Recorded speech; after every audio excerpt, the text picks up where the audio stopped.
Welcome back to Questing Beast. I'm Ben. Today we're taking a look at Qelong, hopefully I'm saying that correctly, by Kenneth Hite, which is an adventure for Lamentations of the Flame Princess.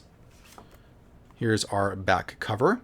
Essentially, you are some explorers exploring a large region of land in the southeastern area of your world. It roughly maps onto Southeast Asia. And you're in a section of land where that has been devastated by an enormous war between different deities and supernatural powers. And the whole land is suffering under these terrible afflictions that are being caused by this war.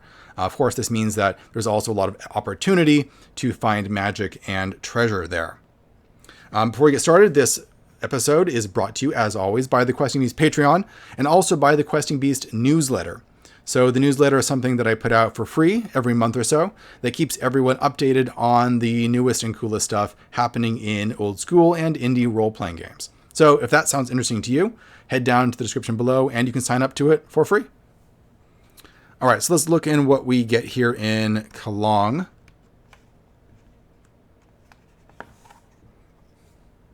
We have a lot of really great writing by Ken Hite, really getting you in the headspace and in the mood that this is trying to communicate.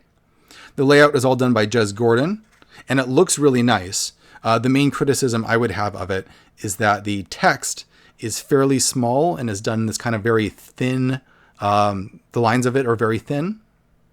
And you also have this texture on these creamy white pages, which means that in a lot of cases, reading the text is more difficult than it should be, just because you have these very small, thin letters on a detailed background. I think that perhaps the texture on the background should have been taken out. I think that would have improved things a lot. Although I can see why it's there, because it adds to the flavor, but I think it does hurt readability. We have a section on about the adventure and placing the adventure inside your campaign. And we start off with a table of rumors. This is really great because it immediately gives players something to think about and a place to begin. So for example, the rumors they might have heard are, "The river lives, it is a demon," or "Better to be dead than possessed by ants." Or perhaps, Zam, the old capital in the province, is just gone now, totally gone, replaced by a tall plateau that just didn't exist before. So immediately players have a sense of mystery, of wonder, and they have things that they might want to do and find out. We have a section on exploration because this is a hex crawl. Let me start out by showing you the map at the back of the book. So we have a really cool full color fold out map here. So this is a map of the region. As you can see, it's crisscrossed by these straight canals.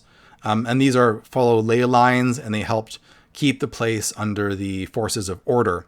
But due to this shattering effect by these cosmic wars that have been happening here, all of the canals have been broken. There's now all these craters everywhere, and the land is falling prey to chaos.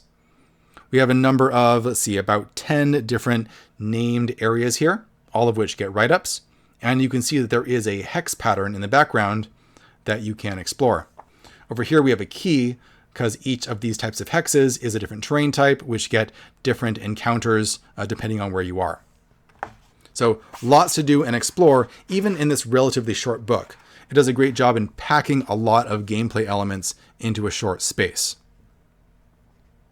One of the important elements to keep track of here is diseases, which are rampant throughout the land, and also Acom, not sure if I'm saying that correctly, but basically a kind of radioactive magic that is seeping into the land. As we can see on the map back here, there was a cylinder, basically a kind of magical artifact or like a shell casing that has fallen here onto the land from these cosmic deities. And it is leaking this magic into the land, corrupting everything and poisoning everything. And just by being in this part of the world, you are going to start suffering from it too. I really like that concept. Here's the ways that you can get more Acom points. Basically, you start tracking how poisoned you are. Every 3 days of breathing the air in the valley. Every 2 days of eating tainted food. Every day of drinking polluted water. You get more points. So your points are going to rack up fairly quickly, it looks like here. My only problem here is that this whole page basically covers all of the different effects that Acom is going to have on you. And it's kind of a lot. There's like 1, 2, 3, 4, 5, 6 different mechanical effects that can start kicking in over time. We have different effects, different ways that it's going to affect your spells when you try and cast them. You can also get cursed by it, and then you're going to get random curses. So it seems like a lot to track, frankly. If I was running this, I might simplify it down so that there was maybe a big random table of just crazy bad stuff that's going to slowly creep up on you. And then the more poisoned you are, the more you roll on it. As it is now, there's just a lot to track and a lot to remember if you're going to run this as written. General features. So we have different areas of the map. Canals. It always gives you a nice evocative paragraph here to help get you in the right headspace. Some basic background on it. And then a bunch of different things that you can throw in there. Maybe it would have been better if these were numbered so you can roll on them, but they're short, so it's not a big deal. But it gives you very concrete things to put in there that are gameable. So, for example, a drowned woman lying bloated at the bottom of the canal, holding her 2 children under the water. Is she a zombie? Are her children? Etc. So then the players have to deal with that. And this is true for every type of environment that we see here, including new lakes, which can be magical in one way or another. The river itself, which is alive in a certain sense, because there's a kind of demigod that is controlling and running the river. Stupas. We have random encounters. So again, we're breaking this down by location. We have stuff for the coast, stuff for the forest, hills, mountains, paddies, plains encounters, river encounters, swamp encounters, village encounters, and so on. There's quite a lot of variety here, and these are all rolled using 2d10, which gives us a bell curve. So things in the middle of each of these tables is going to be more common than stuff on the ends of it. That makes all of these locations feel more alive because there'll be common and uncommon things to find there.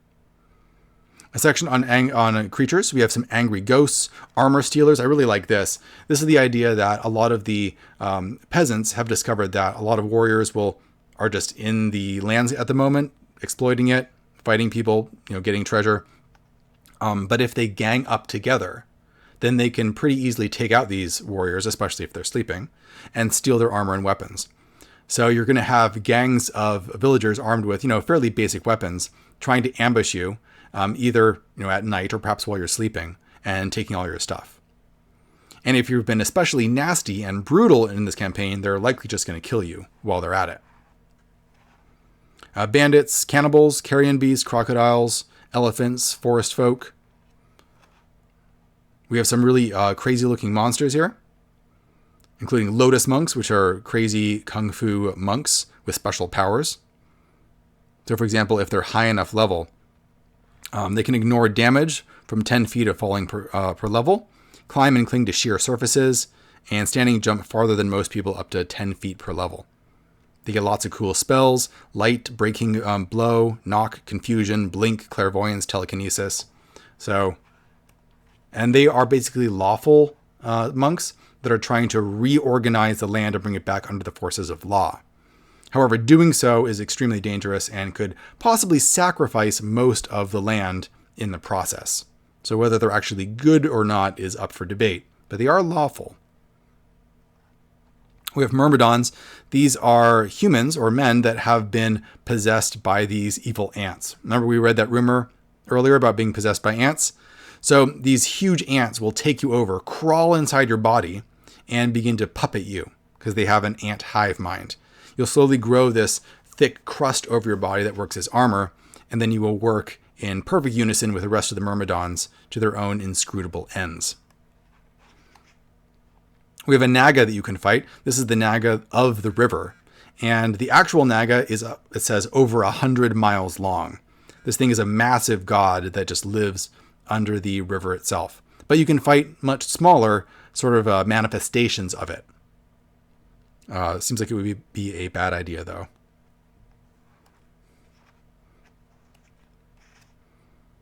Villagers, wizards, wild boars. We have the Varangians, which is one of the armies that is currently marching around in the land of Qelong. run by a wizard or a dwarf alchemist who actually has a piece of the Philosopher's Stone and has been doing experiments trying to get as much Akam as possible. We have encounter areas. Oh, we have random name table, which is really great. And some encounter areas, which are the 10 locations that we've seen previously on this map, fleshed out in more detail. These are anywhere from weird high plateaus that you can integrate stuff from Carcosa into, all the way up to cities, temples, and so on. Perhaps the most important location, however, is the cylinder itself. So this thing is leaking the poison into the land. If you can get rid of it, perhaps you can do something about the land. But it's extremely difficult to do so, as is fairly traditional in Lamentations of the Flame Princess type adventures. Most likely, it's just going to kill you from poisoning you with an enormous amount of Akam. But possibly, you can get rid of it if you know the right spells. And that's the end of our book. So as usual, I'll put links down in the description below where you can check it out for yourself. It's a beautiful little book. It's very well produced. Apart from the legibility issues, which are a little bit of a problem in some places, it's very well designed and laid out. There's a lot of density to it. So there is a ton of gameable information packed into a very small area. This is the second book that I've looked at dealing with Southeast Asia. The other ones being the Zine series, 1,000 Islands. And they're very different in terms of their approach. I like the writing and the world building in 1,000 Islands better. It's much more fascinating and interesting to read, and it sparks more ideas in my head. On the other hand, Qelong is designed much more for gameability. There's stats for the monsters, there's a hex crawl, you're given very specific stuff to do. So that's the trade-off between the two systems. However, using these things together could be extremely useful. A lot of stuff from 1,000 Islands you could very easily integrate into here in order to enhance or alter the experience. All right, so that's it for today. Head down in the description below if you want to check this out for yourself. And let's see, the comment for the day is in the comments below, create a creature that might be stalking you through the jungles of Qelong. Your party has been traveling through the wilderness and something is following you in the jungle. What is it? Create your own encounter and let's see what we get. All right, that's it for today. I'll see you guys next time.